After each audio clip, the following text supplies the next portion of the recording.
कफ से राहत पाने के लिए आयुर्वेद के आसान और प्रभावी उपाय। कफ बढ़ने के मुख्य कारणों में ठंडा मौसम और भारी भोजन शामिल है। तुलसी और अदरक की हर्बल चाय से कफ कम होता है और सर्दी में राहत मिलती है। दालचीनी, काली मिर्च जैसे मसाले कफ को पिघलाने में मदद करते हैं।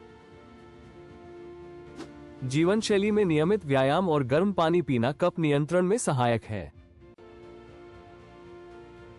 इन आसान उपायों को अपनाएं और कफ से तुरंत राहत पाएं।